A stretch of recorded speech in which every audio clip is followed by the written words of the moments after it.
بسم اللہ الرحمن الرحیم۔ اسلامک ٹیچر کے دوستو السلام علیکم۔ آج کی اس ویڈیو میں ہم آپ کے لیے ایسا وظیفہ لائے ہیں جس کو کرنے سے اللہ پاک آپ کی تمام پریشانیاں حل کریں گے۔ یہ وظیفہ آپ کے لیے بہت سی بیماریوں سے بچاؤ کا ذریعہ بنے گا۔ وہ لوگ جن کی شادی نہیں ہو رہی یا اولاد نہیں ہو رہی یا قرض جیسے مرض کا شکار ہیں، سب لوگوں کے لیے یہ عمل انتہائی فائدہ مند ثابت ہوگا۔ اس عمل کے لیے خلوص نیت اور اللہ پاک کی ذات پر یقین کامل شرط ہے، اور یہ کوئی مشکل عمل بھی نہیں۔ اس کے لیے صرف اور صرف ایک پیاز کی ضرورت ہے آپ کو۔ اس عمل کے ساتھ ساتھ ہم آپ کو کچھ ایسے لوگوں کے تجربات بھی بتائیں گے جنہوں نے اس عمل کو کر کے خاطر خواہ فائدہ اٹھایا۔ اس عمل کے بارے میں جاننے کے لیے آپ سے گزارش ہے کہ ویڈیو کو اسکپ کیے بغیر آخر تک لازمی دیکھیے گا، اور اگر آپ ہمارے چینل پر نئے ہیں تو ہمارے چینل اسلامک ٹیچر کو سبسکرائب کر لیں۔ ناظرین، جیسا کہ ہم سب جانتے ہیں کہ اللہ لطیف ہے، یہ اس کی صفت ہے کہ وہ اپنے بندوں پر مہربانی کرتا ہے، ان سے نرمی سے پیش آتا ہے۔ اس کے لطف و کرم کا کیا کہنا۔ اس نے حکیموں کو حکمت سے، علماء کو علم سے نوازا، سالکوں کو شوق دیا، اولیاء کو ولایت سے سرفراز کیا، انبیاء کو نبوت سے سرفراز فرمایا، اہل تقوی کو بصیرت عطا فرمائی، اہل عقل کو شعور دیا، یعنی جو جس کے قابل تھا اسے اسی قسم کی رحمت سے نواز دیا۔ اس کے علاوہ لطیف کا مطلب اتنی باریک چیز ہوتی ہے کہ جو محسوس کی جا سکے لیکن پکڑی نہ جا سکے۔ ان معنوں کے لحاظ سے بھی اللہ لطیف ہے، کیونکہ وہ آنکھ سے نظر نہیں آتا اور نہ ہاتھ سے چھوا جاتا ہے۔ جیسے پھول کی خوشبو محسوس تو ہوتی ہے لیکن پکڑی نہیں جاتی، جسم کا سانس محسوس تو کیا جا سکتا ہے لیکن دیکھا نہیں جاتا اور نہ ہی ہاتھ سے چھوا جاتا ہے۔ اس لیے اللہ اتنا لطیف ہے کہ جسم اور کونوں مکان سے منزہ ہے، اس کی نہ حد ہے نہ انتہا، اور نہ ہی ہماری عقل اس کا ادراک کر سکتی ہے، مگر جو اسے اس اسم سے پکارتا ہے اللہ اس پر اپنی لطافت کے راز ظاہر کرتا ہے۔ قرآن پاک میں اللہ تعالیٰ کا ارشاد ہے کہ اللہ اپنے بندوں پر لطف فرمانے والا ہے، جسے چاہتا ہے روزی دیتا ہے، اور وہی قوت والا، عزت والا ہے۔ اللہ تعالیٰ اپنے بندوں پر بے شمار احسانات کرتا ہے، اور اس کے احسانات کے دائرے میں نیک اور بد سبھی داخل ہیں، حتیٰ کہ بندے اللہ تعالیٰ کی نافرمانی اور گناہوں میں مشغول رہتے ہیں، اس کے باوجود وہ انہیں بھوک سے ہلاک نہیں کرتا۔ اللہ تعالیٰ جسے چاہتا ہے اپنی حکمت کے تقاضوں کے مطابق روزی دیتا ہے اور وسعت عیش عطا فرماتا ہے، اور اس میں مومن اور کافر سبھی داخل ہیں۔ ناظرین، اس آیت سے معلوم ہوا کہ اللہ تعالیٰ اپنے بعض بندوں کو زیادہ اور بعض کو کم رزق عطا فرماتا ہے، اور اس کی وسعت اور تنگی میں اللہ تعالیٰ کی بے شمار حکمتیں ہیں۔ حضرت عمر فاروق رضی اللہ تعالیٰ عنہ سے روایت ہے، نبی کریم صلی اللہ علیہ وسلم نے ارشاد فرمایا، اللہ تعالیٰ فرماتا ہے میرے بعض مومن بندے ایسے ہیں کہ مالداری ان کے ایمان کی قوت کا باعث ہے، اگر میں انہیں فقیر محتاج کر دوں تو ان کے عقیدے فاسد ہو جائیں، اور بعض بندے ایسے ہیں کہ تنگی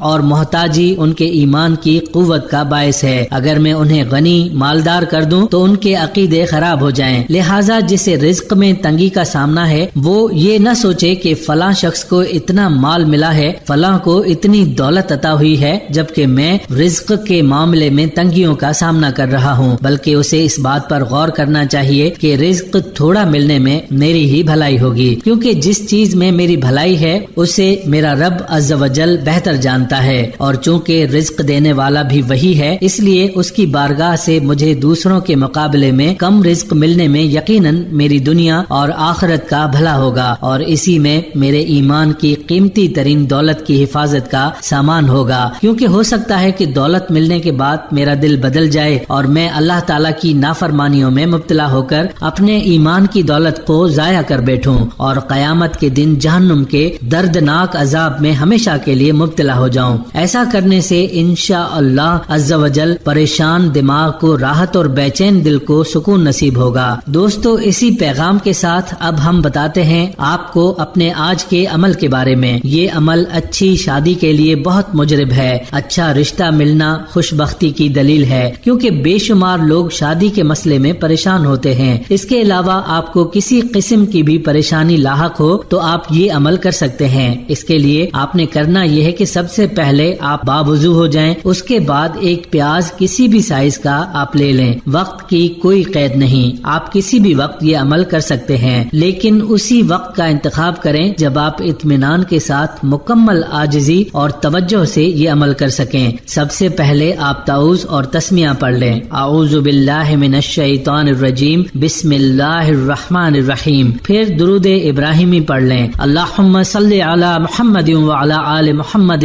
کما صلیت علی ابراہیم وعلی آل ابراہیم انک حمید مجید۔ اللہم بارک علی محمد وعلی آل محمد کما بارکت علی ابراہیم وعلی آل ابراہیم انک حمید مجید۔ اس کے بعد یا غفور یا غفور یا غفور 11 مرتبہ، یا لطیف یا لطیف یا لطیف 21 مرتبہ، یا مسبب الاسباب یا مسبب الاسباب یا مسبب الاسباب 7 مرتبہ، یا رزاق یا رزاق یا رزاق 21 مرتبہ پڑھ کر پیاز پر پھونک مار دیں۔ اور اس سارے عمل کے دوران آپ نے اپنی پریشانی اور مقصد کو ذہن میں رکھنا ہے اور اللہ تعالیٰ سے دعا بھی کرنی ہے۔ اس کے بعد یہ پیاز آپ نے باقی گھر میں رکھے پیازوں میں مکس کر دینا ہے اور ان پیازوں کا سالن بنا کر خود بھی کھائیں اور کوشش کریں کہ گھر میں موجود ہر شخص اس سالن کو کھائے۔ انشاءاللہ اس عمل کو کرنے سے اللہ پاک آپ کے تمام جائز مقاصد کو پورا فرمائیں گے۔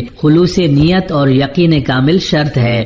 پیارے دوستو، اب اس عمل کے متعلق آپ کو لوگوں کے مشاہدات بتاتے چلیں۔ ہمارے کئی سبسکرائبرز کے ہمیں میسیجز موصول ہوتے ہیں جو ان وظائف کو یقین کامل کے ساتھ کرتے ہیں اور پھر اپنے تجربات ہمارے ساتھ شیئر کرتے ہیں۔ ایک بھائی کا تفصیل میں میسیج آپ کو سناتے چلیں۔ محمد علی نقی صاحب کراچی سے لکھتے ہیں کہ ہمارے گھر میں والد صاحب اور بڑے بھائی غصے کے بہت تیز تھے، جس وجہ سے ہر وقت گھر میں لڑائی جھگڑے ہوتے رہتے تھے۔ کبھی کھانے میں نمک تیز ہونے پر گھر میں شور ہوتا تھا تو کبھی کپڑے وقت پر نہ ملنے پر۔ الغرض چھوٹی چھوٹی باتوں پر گھر کا ماحول خراب رہتا تھا اور ان کا یہی رویہ آگے بچوں میں بھی منتقل ہو رہا تھا، جس سے میں بہت پریشان رہتا تھا۔ پھر مجھے کسی نے اس عمل کا بتایا، میں نے اپنی والدہ کو بتایا تو انہوں نے یہ عمل کیا اور اس کے خاطر خواہ نتائج ہمیں بہت کم وقت میں ہی دیکھنے کو ملے۔ دوستو، جو لوگ مزاجن بہت زیادہ غصیلے، آگ بگولا ہونے والے اور ذہنی دباؤ کے ستائے ہوئے ہوتے ہیں، ان میں دل کی بیماریاں، دمہ اور دیگر خطرناک عارضے بھی ہوتے ہیں۔ عمر میں اضافے کے ساتھ ساتھ پھیپھڑے کی طاقت عام طور پر کمزور ہو جاتی ہے، لیکن اگر کسی کے مزاج میں غصہ اور جاریت زیادہ ہو تو پھر پھیپھڑے کی طاقت تیزی سے گھٹنی شروع ہو جاتی ہے۔ اس بات کا انکشاف امریکہ میں کی گئی ایک تصدیق میں کیا گیا ہے، جس میں 45 سے 86 سال کی عمر کے 670 مردوں کو شامل کیا گیا تھا۔ یہ 8 سالہ تحقیقی منصوبہ تھا، جس میں یہ دیکھا گیا کہ ریسرچ کے آغاز میں جن مردوں میں غصے کا عنصر زیادہ تھا، اس تحقیق کے اختتام تک ان کے پھیپھڑے نمایاں طور پر کم تر کارکردگی کا مظاہرہ کرتے رہے۔ یہ پہلی تحقیق ہے جس سے بات پایہ ثبوت کو پہنچی کہ غصہ اور مشتعل مزاجی سے پھیپھڑے کی نالیوں کی کارکردگی کمزور ہو جاتی ہے۔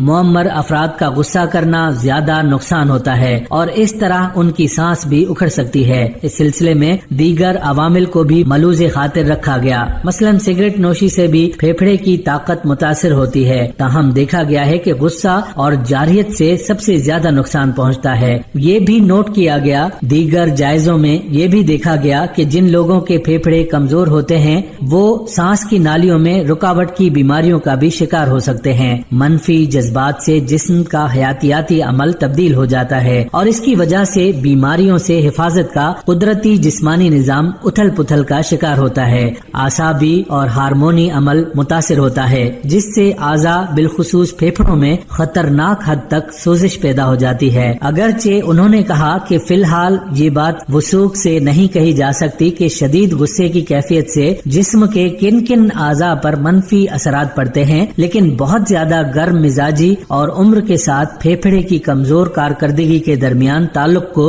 حالیہ تحقیق سے ثابت کیا جا چکا ہے۔ آپے سے باہر ہو جانا، اڑنا چھوڑ دیجئے۔ بہت سے لوگ یوں ہی ذرا سی بات پر بھڑک جاتے ہیں، ان کی یہ عادت زندگی مشکل کر دیتی ہے۔ قرآن مجید میں ایک جگہ آیا ہے، اپنے آپ کو مشتعل ہونے سے باز رکھو۔ جدید دور کے لوگوں کے لیے یہ بڑی جامع نصیحت ہے۔ جب ہمارا ذہن ایک مسئلے سے دوسرے مسئلے تک بڑی تیز رفتاری سے کام کرتا ہے تو اس کا نتیجہ یہ ہوتا ہے کہ ذہن میں گڑبڑ پیدا ہونی شروع ہوتی ہے۔ اگر ہم چاہتے ہیں کہ ہمارے جذبات مشتعل نہ ہوں اور ہم آپے سے باہر ہونا چھوڑ دیں تو اس کے لیے ضروری ہے کہ جدید زندگی کی رفتار کو مدھم کر دیا جائے۔ جائے۔ روح کا سکون اس وقت تک ممکن ہے کہ جب تک زندگی کی تیز رفتاری کو مدھم نہ کر دیا جائے۔ خدائی ذات کو زندگی کی اتنی تیز گامی پسند نہیں، یہاں وہ آپ کا ساتھ نہیں دے گا۔ وہ صاف کہتا ہے کہ اگر تمہیں اس قدر احمقانہ رفتار سے چلنا ہے تو خود ہی چلو، جب تم تھک جاؤ گے تو میں تمہارے زخموں پر مرہم رکھوں گا، لیکن اگر تم زندگی کی اس وحشیانہ رفتار کو آہستہ کر کے میرے ساتھ چلو تو میں تمہاری زندگیوں کو مالا مال کر دوں گا۔ پرامن زندگی بسر کرنے کی رفتار وہی ہے، ہمیں بھی اس رفتار سے زندہ رہنا چاہیے۔ قرآن پاک میں ایک جگہ لکھا ہے، ہر روز کسی تنہا اور خاموش جگہ پر بیٹھ کر تھوڑی دیر آرام کیا کرو۔ اگر آپ کسی دباؤ یا جلد بازی کے بجائے آرام اور تحمل سے کام کریں تو آپ منزل مقصود پر جلدی پہنچیں گے۔ اللہ کی ذات کی نگرانی کے تحت اور اس کی رفتار پر چلنے سے آپ کبھی نقصان نہیں اٹھا سکتے۔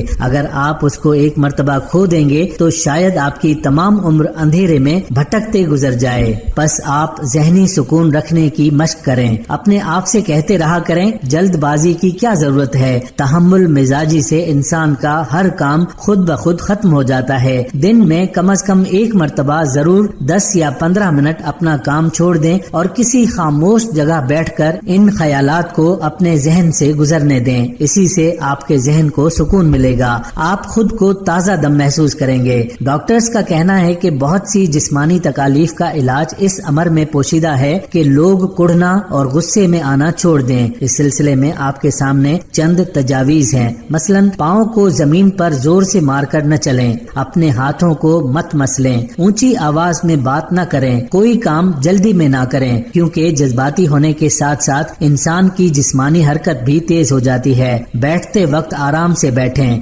بات دھیمے لہجے میں کریں۔ اپنے آپ پر قابو پانے کے لیے ضروری ہے کہ آپ بڑے ٹھنڈے دماغ سے سوچنے کی عادت ڈالیں، کیونکہ آپ کی سوچ کا آپ کی جسمانی حرکت کا بڑا گہرا تعلق ہے۔ اگر آپ کے ذہن میں غم و غصے کے خیالات ہیں تو اس کے ساتھ ہی آپ کی جسمانی حرکت بھی تیز ہو جائے گی، آپ کے خون کا دورہ بڑھنے لگے گا۔ یہ بھی صحیح ہے کہ اگر آپ کو آپ کے جسم پر قابو ہے تو آپ کا ذہن بھی قابو میں آ سکتا ہے۔ ذہنی سکون حاصل کرنے کے معاملے میں پہلا قدم یہ ہے کہ آپ اپنے جسمانی رد عمل کو تنظیم میں لائیں۔ آپ حیران ہوں گے کہ یہ عمل آپ کی طبیعت کی تلخی کو کس درجہ کم کر دیتا ہے، اور جب طبیعت کی تلخی جاتی رہتی ہے تو پھر جھنجھلاہٹ یا آپے سے باہر ہونے کا سوال ہی پیدا نہیں ہوتا۔ اس سے آپ کی تعمیری قوتیں زائل ہونے سے بچ جائیں گی۔ آپ اپنے آپ کو تھکا تھکا محسوس کرنے کے بجائے تازہ دم پانے لگیں گے۔ آپ کو اس عمل سے تو ضرور فائدہ ہوگا، یہ اللہ پاک کے ناموں کا کمال ہے، لیکن اس کے ساتھ آپ کو ایسی تجاویز بھی بتاتے چلیں جو انسان کے غصے کے رجحان کو کم کر سکتی ہے۔ پہلا یہ کہ کسی آرام کرسی پر بڑے اطمینان سے بیٹھ جائیں، اپنے جسم کو بالکل ڈھیلا چھوڑ دیجئے، یوں محسوس کریں کہ آپ کے جسم کا ہر حصہ آرام کر رہا ہے۔ اپنے آپ کو یقین دلائیں کہ آپ کا سارا جسم بالکل آرام کر رہا ہے۔ نمبر 2، اپنے ذہن کو ایک ایسی جھیل تصور کریں جس کی سطح پر ہوا کے تیز جھونکوں نے ہلچل پیدا کر رکھی ہو، پھر یوں سمجھیں کہ ہوا تھم گئی ہے اور جھیل کی سطح بالکل پرسکون ہو گئی ہے۔ نمبر 3 سے 4 منٹ تک ایسے پرسکون مناظر کے متعلق سوچیں جن سے آپ کبھی لطف اندوز ہو چکے ہوں، مثلا کوئی پہاڑی مقام یا پھولوں سے بھری ہوئی کوئی وادی۔ امید ہے کہ ان تجاویز پر عمل کر کے آپ جلنا کڑھنا چھوڑ کر اچھی زندگی گزاریں گے انشاءاللہ۔ دوستو، گزشتہ سال میں ہمارے ایک بھائی نے اس وظیفے کو کیا، اس کو ایسا فائدہ ہوا کہ اس نے یہ تسبیح پڑھنا اپنا معمول بنا لیا ہے۔ وہ بھائی بتاتے ہیں کہ بٹوے میں پہلے پیسے نہیں ٹکتے تھے اور اب ان کا بٹوا خالی نہیں ہوتا۔ عبد الحبیب صاحب راولپنڈی سے لکھتے ہیں، میرا ایک دوست تھا جو غربت کا شکار تھا، کسی سے قرض لیا اور طے شدہ وقت پر رقم واپس نہ کر سکا تو پولیس کے ہاتھوں گرفتار ہو گیا۔ جس معاملے میں اس کو گرفتار کیا گیا تھا اس کا مجھے بھی پتا تھا۔ اب میں بڑا پریشان ہوا کیونکہ رقم بھی کافی زیادہ تھی، مجھے نیند نہیں آ رہی تھی کہ کیا کروں۔ اس وقت میرے چھوٹے بھائی نے یہ عمل بتایا، میں نے اس کے گھر والوں کو یہ عمل بتایا، انہوں نے یہ عمل کیا، اس کے فوائد انہیں نظر آنا شروع ہو گئے۔ اس معاملے میں پہلے کوئی راستہ نظر نہیں آ رہا تھا، اس کے پڑھنے کے بعد راستے نکلنے شروع ہو گئے۔ حالانکہ کیس ایسا تھا کہ جان چھوٹنا مشکل تھی، لیکن وظیفے نے یہ کام دکھایا کہ غیب سے کچھ رقم کا انتظام بھی ہو گیا اور دوسری پارٹی نے بھی لچک کا مظاہرہ کرتے ہوئے تو باقی رقم کے لیے کچھ مزید وقت دے دیا۔ اور اپنا کیس بھی واپس لے لیا۔ اس طرح میرا دوست چند ہی دنوں میں گھر واپس آ گیا۔ خاور صاحب اسلام آباد سے لکھتے ہیں،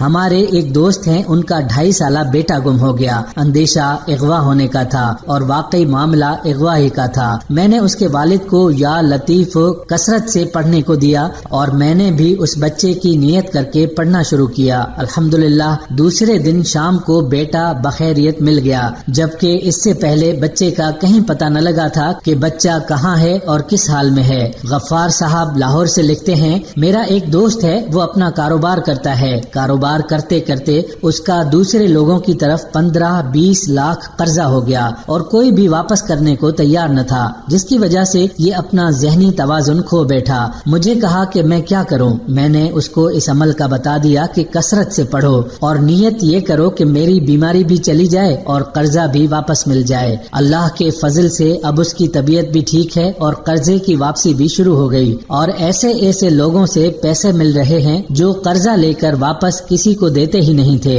اسی وجہ سے دوست کو بھی اپنی رقم ڈوبتی ہوئی نظر آ رہی تھی۔ دلاور صاحب کراچی سے لکھتے ہیں، ہمارے ایک دوست ہیں، بڑے مخلص ہیں، سیدھے سادے آدمی ہیں اور نہایت غریب ہیں، مسجد کی خدمت کرتے ہیں۔ ان کی صرف 3000 تنخواہ ہے اور ان کے 9 بچے ہیں۔ ایک جوان لڑکی تھی جس کی کہیں بات نہیں بن رہی تھی، پھر میں نے ان کو یہ عمل پڑھنے کو دیا۔ اس وظیفے کی برکت سے اس لڑکی کا بہت اچھی جگہ رشتہ طے ہو گیا، اب تک وہ لوگ دعائیں دے رہے ہیں۔ آفتاب صاحب راولپنڈی سے لکھتے ہیں کہ میرا ایک دوست کار ڈرائیور تھا جس پر قرضے بہت تھے، سخت پریشان تھا، اس کو یا لطیف اور پیاز کا یہ عمل پڑھنے کے لیے دیا گیا۔ چند ہی دنوں میں وہ خوش نظر آنے لگا، پوچھا گیا تو اس نے بتایا کہ قرضہ بالکل ختم ہو گیا ہے، اب الحمدللہ سکھ ہے۔ محمد عطا صاحب لکھتے ہیں کہ مجھے نرینہ اولاد کی خواہش تھی، جب سے بیوی کو حمل ہوا تو میں نے یا لطیف اور پیاز والا یہ عمل اپنی بیوی کو بتایا اور انہوں نے یہ عمل کیا۔ الحمدللہ 1 سال بعد ہی میری دلی خواہش اللہ پاک نے پوری کر دی اور بہت ہی خوبصورت جڑواں بیٹے عطا کیے۔ اس وظیفے کو پڑھنے کی وجہ سے اللہ پاک نے ڈیلیوری میں بھی عافیت فرما دی۔ اور ایک اور واقعہ بھی یہاں آپ کو بتاتا چلوں، میرے بھائی صاحب کی گھر والی کی ڈیلیوری تھی، ان کی گھر والی کو اچانک رات کے ٹائم ڈاکٹر کے پاس لے گئے تو اس نے چیک کر کے بتایا کہ کافی پیچیدگیاں ہو گئی ہیں، جس وجہ سے بچے یا ماں میں سے کسی ایک کی جان بچائی جا سکتی ہے اور اسقاط حمل ہی آخری حل بچا تھا۔ میں نے انہیں اس عمل کا بتایا، انہوں نے یہ عمل کیا اور اپنی بیگم کو دم کر کے ان پیازوں سے سالن بنا کر کھلایا۔ اللہ نے اپنا کرم کر دیا اور یوں اسقاط حمل کی ضرورت نہ رہی اور حمل بخیر و عافیت اختتام تک پہنچا اور نارمل طریقے سے بیٹا پیدا ہوا اور یوں آپریشن سے بھی بچ گئے۔ اب وہ بیٹا بالکل تندرست ہے، گھر والوں کے لیے کھلونا بنا ہوا ہے۔ دوستو آپ خود ہی دیکھ لیجئے، یہ صرف اللہ پاک کے بابرکت ناموں کا اثر ہے۔ اختر علی ملتان سے لکھتے ہیں کہ میری 3 بہنیں مجھ سے عمر میں بڑی ہیں، ان کی شادی کی عمر گزرتی جا رہی تھی، والد صاحب کا ہمارے بچپن میں انتقال ہو گیا تھا، بیوہ ماں اور ہم 6 بچے، کوئی ہمارے گھر سے رشتہ کرنے کو تیار نہ رہا۔ سب کو معلوم تھا کہ غربت ہے تو جہیز کا ملنا تو ممکن ہی نہیں۔ میں نے غربت کے باوجود محنت کر کے اچھی تعلیم حاصل کر رکھی تھی، مگر ایک معمولی سی ملازمت تھی، صرف 30,000 تنخواہ پر۔ پھر مجھے اس عمل کا پتہ چلا اور میں نے خود ہی یہ عمل کر کے پیاز باقی پیازوں میں رکھ دیا۔ اس عمل کی برکت سے میرے کینیڈا جانے کے اسباب بن گئے اور الحمدللہ 2 سالوں کے اندر اچھی سیٹنگ ہو گئی اور تینوں بہنوں کی بہت اچھے اور مہذب لڑکوں سے شادیاں بھی ہو گئیں۔ الحمدللہ اس عمل کا اثر میں نے اپنی زندگی میں خود دیکھا ہے۔ عالیہ عصمت کراچی سے لکھتی ہیں کہ میری عمر 28 سال ہو گئی تھی اور رشتے میں بندش تھی، کہیں بات نہیں بن رہی تھی۔ میں نے یہ دونوں اسم الہی باکثرت پڑھنے شروع کیے، ان کی برکت سے اللہ پاک نے غائبانہ اسباب پیدا کیے اور چند ہی ماہ میں میری نہ صرف نسبت طے ہو گئی بلکہ ساتھ ہی شادی بھی ہو گئی اور اب الحمدللہ میں اپنے گھر میں بہت خوش ہوں۔ اس کے ساتھ ساتھ میرے ابو کے کاروبار میں رکاوٹ تھی، اللہ پاک کے فضل سے ان اسماء کی برکت سے والد صاحب کا کاروبار بھی چمک اٹھا۔ سلمہ آفتاب صاحبہ فیصل آباد سے لکھتی ہیں، آپ کی ویڈیوز میں اور میری والدہ بہت شوق سے دیکھتی ہیں، آپ کی ویڈیوز کی وجہ سے ہماری زندگی میں بہت آسانیاں آ گئی ہیں، گھر سے سالہ سال پرانے جھگڑے جو کسی صورت ختم ہی نہ ہوتے تھے وہ آج ختم ہو چکے ہیں۔ میں یہاں آپ کے چینل کے توسط سے سب کو بتانا چاہتی ہوں کہ میرے ابو جان بہت جھگڑالو طبیعت کے ہیں، 1 منٹ میں ان کا بلڈ پریشر بہت ہائی ہو جاتا ہے اور پھر جو منہ میں آیا نکال دیا، کسی کا کوئی لحاظ نہیں، لڑائی بڑھتی اور پھر بڑھتی ہی جاتی۔ میں گھر کے اس ماحول کی وجہ سے بہت پریشان تھی۔ پھر میں نے ان اسماء کا کثرت سے ورد شروع کر دیا۔ اس کے بعد اللہ کے حضور گڑ گڑا کر دعا کرتی، اللہ کریم سے خوب دعائیں مانگی، اللہ کریم سے باتیں کی۔ کچھ ہی دن کے بعد ہمارے حالات بدلنا شروع ہو گئے اور اس کے بعد ہماری ابو سے صلح ہو گئی۔ ابو کی طبیعت میں بھی اس کے بعد بہت بہتری دیکھنے کو ملی۔ پیارے دوستوں اور بہنوں، آپ نے اسماء الحسنی اور پیاز کے کرشمات سنے، جنہیں سن کر یقیناً آپ کا ایمان تازہ ہو گیا ہوگا۔ ہمیں یقین ہے کہ آپ بھی ان اسماء الحسنی کو پڑھ کر اپنی مشکلات کا حل پائیں گے۔ دوستو، یہ تھی ہماری آج کی ویڈیو۔ ہم امید کرتے ہیں کہ آپ کو ہماری آج کی یہ ویڈیو ضرور پسند آئی ہوگی۔ اگر آپ کو ہماری آج کی یہ ویڈیو پسند آئی ہے تو آپ سے گزارش کرتے ہیں کہ آپ ہمارے چینل کو ضرور سبسکرائب کر لیں اور ساتھ ہی لگے بیل کے بٹن کو بھی پریس کر لیں تاکہ آپ کے پاس ہماری آنے والی مزید معلوماتی ویڈیوز کا نوٹیفیکیشن بر وقت ملتا رہے۔ سبسکرائب کے ساتھ ساتھ ہماری ویڈیو کو لائک بھی کریں اور اپنی قیمتی رائے کا اظہار کمنٹس میں ضرور کریں۔ کمنٹس میں آپ اپنے سوالات بھی ہم تک پہنچا سکتے ہیں۔ اللہ تعالیٰ آپ کو اپنی حفظ و امان میں رکھے، آمین۔